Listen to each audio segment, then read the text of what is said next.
Le domaine de l'immobilier n'a plus de secret pour cette dernière. Elle est courtière immobilière, très contente de pouvoir l'accueillir comme nouvelle collaboratrice dans cette émission. Et c'est Myriam Gervais qui est avec nous. Salut! Merci. Bonjour, Alexandre. Bien, ça fait plaisir, content de te retrouver.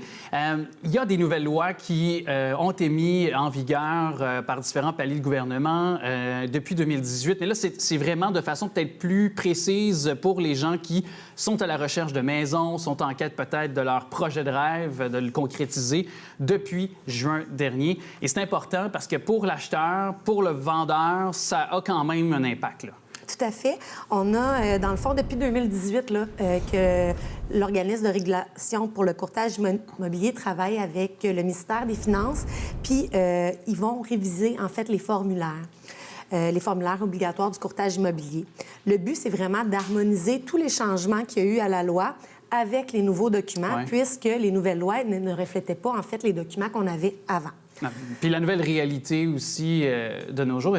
Puis avec le fait que on a eu des prix qui ont explosé, une demande exponentielle. Est-ce que le changement de réglementation était en corrélation avec le marché qui a été si fort? J'aurais tendance à dire oui et non. OK.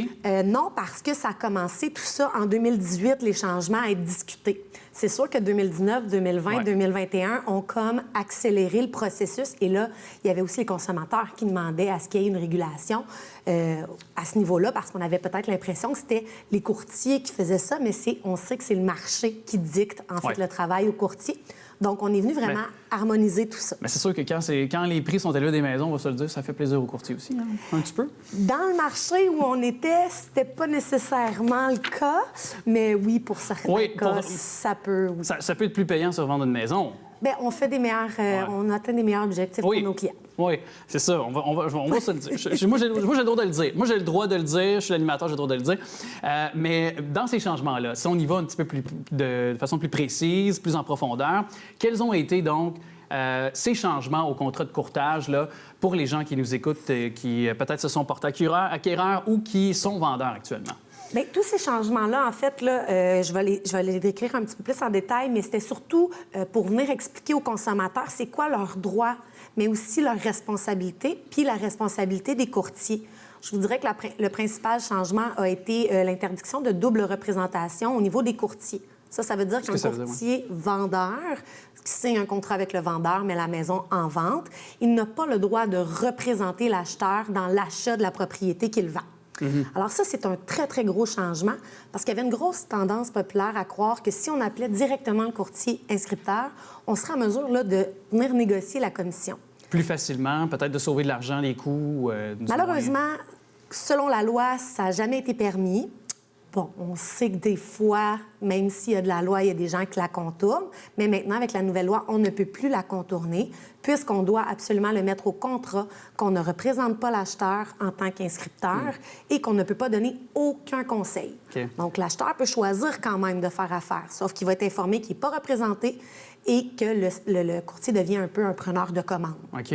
Et à ce moment-là, si jamais le courtier le sait, mais en toute connaissance de cause, peut se voir avoir des amendes, des pénalités, j'imagine? Oui, en fait, là, c'est sûr qu'on a des clients mystères. Donc, exemple, un client mystère qui irait voir un courtier qui lui proposerait pas de se faire représenter pour l'achat pourrait avoir des pénalités, pourrait même aller jusqu'à la suspension de son permis puisque c'est dans la loi sur le courtage et c'est très important. On est obligé de le mentionner.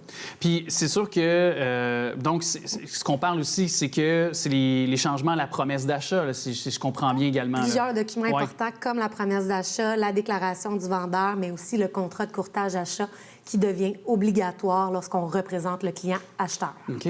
Puis, je pense qu'on voulait aussi survoler ensemble ce que ça change concrètement dans votre pratique, là, parce que dans votre quotidien, je le disais, vous êtes une courtier, donc une courtière immobilière, donc il y a certainement des choses qui ont dû changer dans votre pratique au quotidien. Tout à fait.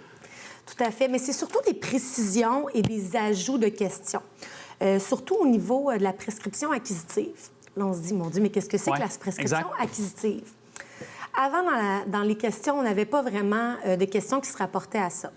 Ça, c'est exemple, une madame qui se stationne chez son voisin pendant 10 ans de temps. Le voisin, lui, a juste une voiture, il laisse son stationnement, il n'y a pas de problème. Ce vendeur-là vend la maison. Il ne dit pas aux acheteurs que la madame, la voisine, se stationne chez lui depuis plus de 10 ans. Alors là, les acheteurs achètent en pensant qu'ils ont 2 stationnements pour finalement que la voisine dise « Non, non, moi, ça fait 10 ans que je me stationne là. Je reprends possession par prescription acquisitive, passe en cours et, elle devient propriétaire du stationnement. Ah ouais. OK, il y a matière à pouvoir faire ça. Ah oui. Oui.